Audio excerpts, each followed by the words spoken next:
NH रुंदीकरणा खातीर भोमा फकत 4 घरां आनी 16 दुकानांचेर परिणाम जातलो अशें PWDन म्हायती दिली। लोकांचो विरोध आसूनय हे रुंदीकरण जातले होच तो लोकांचो सरकार भोमकारांक प्रश्न पडला।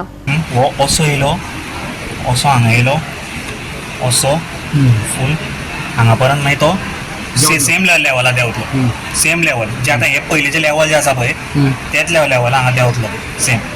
सो हो स्ट्रेट जालो मागीर ह्याच लेवला उरतलो सेम।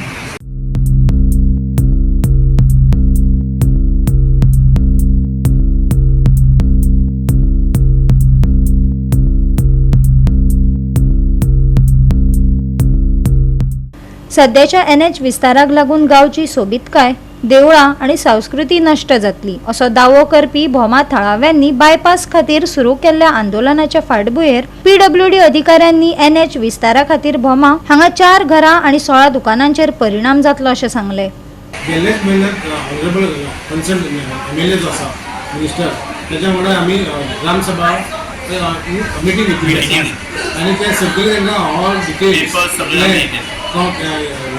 एनफोर्समेंट जावं कोण कोण एफेक्टेड जाता स्ट्रक्चर्स एफेक्टेड सगळे तांकां दाखयल्ले आसा।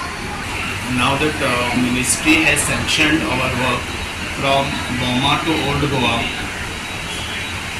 which will be starting from near the Vaishali Hotel and it will go up to Old Goa. So there are and it has the sanction cost is to the tune of 1060 crores and we have got a sanction in this financial year. It is a Boma affected. So हे हो जो alignment जो आसा आमचो आसा पळय तो effect जायना।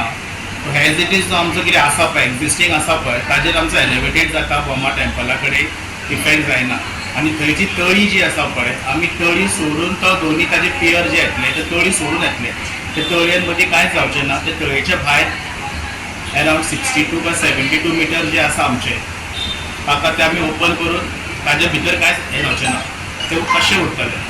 लोक म्हणटात टेम्पल जे एफेक्ट जातले ना ना ना टेम्पल एफेक्ट जावना, थंय आमचो एलिवेटेड येता, एलिवेटेड काडून येता, टेम्पल एफेक्ट जायना। एक सतीची घरां थोडी आमची एलायनमेंटाची येतली पळय ती हे जातली ताका आमी शिफ्टिंगाचे हे केला रिहॅबिलिटेशन हे कन्सिडर केला। गोवा 365 खातीर कृष्णा नायक, गौतमी गांवकार आनी मुझफ शेख।